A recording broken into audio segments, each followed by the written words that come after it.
What's up YouTube, Mr. Llama here, and today I want to talk to you about an ARPG currently in early access called Dwarven Realms. Now, it is an indie game developed by two twin brothers who formed Creator Studios. Like I said, it's very early access, but they've actually done a lot in a single year of development. I am extremely impressed. I have played this game before, probably a few months ago, and even since then the amount of change and updates they've added has been very impressive. So I want to give a nice shout out to them for all that development. As a game dev myself, I understand just how much work it can be, so big shouts to them for that. This game is a 3D RPG roguelike game with just massive swarms of mobs and a large variety of fun ways to kill them. It's simple, but addicting, and just honestly a little bit ridiculous and silly at the same time, which I think is something that is desperately needed in games nowadays. I feel like a lot of games are maybe a little too serious, and it's like, sometimes you just need to be a game. The game has 1 month seasons, so it's just quick on the turnaround. It's open to feedback. There's big meta shifts, and all in all, it is only $5. And actually, right now, I think it's like $3.75 because it's like 25% off or something. So a lot of fun for very cheap. I do recommend it. So let's take a look at the game a little bit right here. As you can see, there are some really fun, cute, but I mean, cute's not the right word. Beautiful, I should say. Little pieces of art just for a little bit of introduction with some lore and the scenery. I am not someone who obviously cares much about lore in general, but I think it's supposed to be just a fun little story. And at the very least, I do like the animations. I do like the art design, at least in that regard. So taking a look at the game here, you can see you kind of go to your fort right there, which will get built out over time, which again is just a nice introduction. I think they do a good job of slowly introducing you to things. And then some nice, easy tutorial that they're showing right here. Gain essence when killing. This is a look at some of the movement and the skills. And just like that, you're in the fighting, right? So it's very quick, very fast to just throw you in. But it's a nice and easy enough tutorial because the game honestly is pretty easy to follow. They do a really great job of slowly introducing stuff. There are going to be, some things later with crafting and stuff you may be a little confused on at first, but it's not that difficult to fully understand.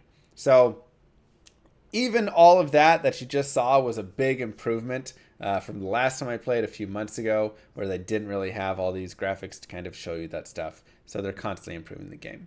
Now, right here, you can see some expertise. This is me looking a little bit around at this one-handed expertise tree. Essentially, every time that you use a weapon, you're going to be leveling up the expertise of that weapon type. And of course, improving the skills for you to use it right there.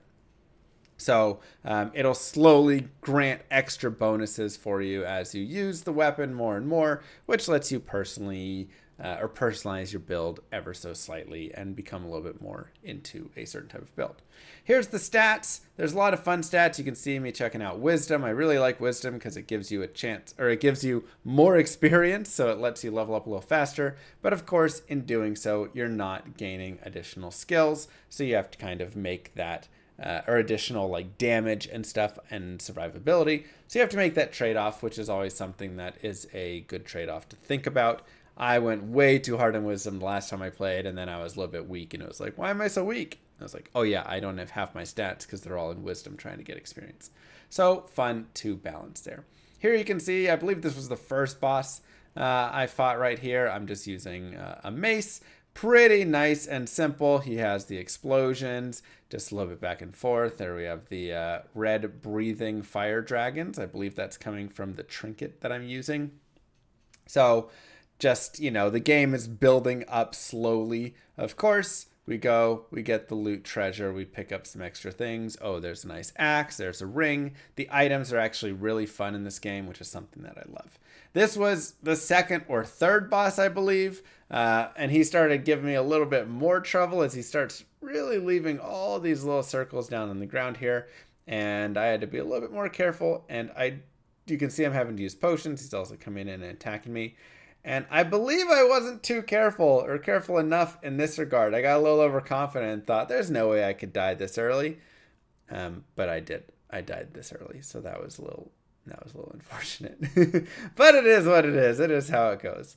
So as we moved on in the game right here, you can see, and I don't know what the end game bosses are like, because I've only played really like campaign bosses and stuff. I think I'm level like 50 or 60 right now, and the top players at the moment are like level 500, level 600. So there's definitely plenty of room, plenty of higher ruptures. That was, I may be on rupture 30, and they're at like rupture 150 or 160. So bosses probably get a little more difficult. They also get a little simpler in some ways. It kind of depends how much damage you're doing and stuff as well.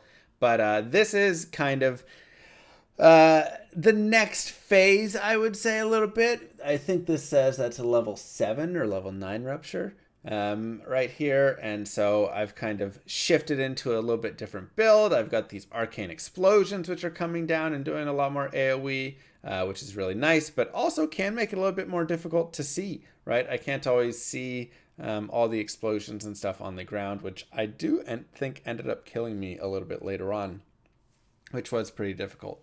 But I'm also using a wand or a staff right here and kind of going into this mage build where I'm shooting. Okay, I'm level 19 right there.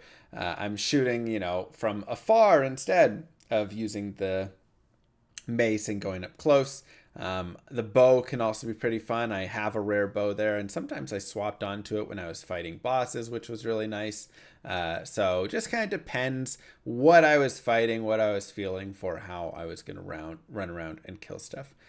Again, as you can see, the number of monsters on the screen is just absolutely insane, but it actually just ends up being super fun running around and just killing these mass swarms of mobs, which isn't something that I feel like I like in every game. But this game being kind of built for that is pretty fun in that regard. I did find a lot more enjoyment in it just being this mass swarm and kind of mass chaos that they're going for, but it does have a nice addictive nature. The items in the game I haven't really talked a lot about, but the items are really fun as well. The affixes are very interesting and do create some thought, right? You sit there and you actually think and you're like, okay, is this better than that, right? Just because this has more armor doesn't mean it's always better because of all the different affixes that are on it and what I'm kind of aiming for with my build. So there were a lot of times that I was changing and choosing different pieces of gear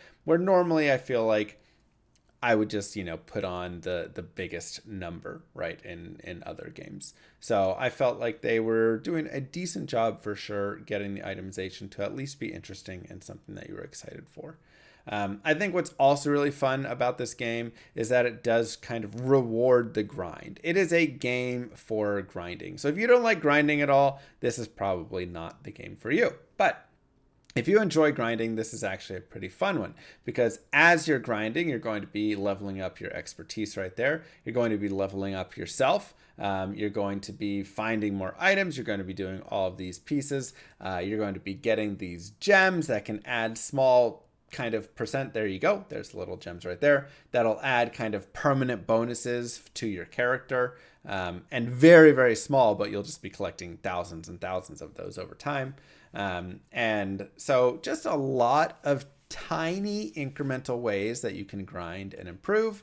And it's a great game to just kind of like put on your favorite music, put on a podcast, do whatever you want, and just kind of zone out and play and have fun. At the same time, it's not like it's only mindless. There's plenty of, when you're looking at the items and looking at the skills and looking at, the tree and how you want to decide what's next and trying to figure things out. There's plenty of depth to that, to the crafting as well. And again, I've only kind of played the campaign piece. I haven't even played beyond the campaign into the high level, so I don't even have that knowledge. But just from what I've played, I've had a lot of fun and I can see the depth in there, but also, again, the simplicity, the ability to just kind of zone out, grind, kill thousands of mobs, have a fun time, and and change your build up. Have this really big variety in all these builds. You can do something like this arcane explosion, but you can also have these electric dragons. You can have poison clouds. You can run fire totems. You can have burning shields. There's all sorts of different trinkets and goblets and all of these things that just exist and are just everything, right? Like those kind of create a really big addition to the build on top of whatever weapon you're using.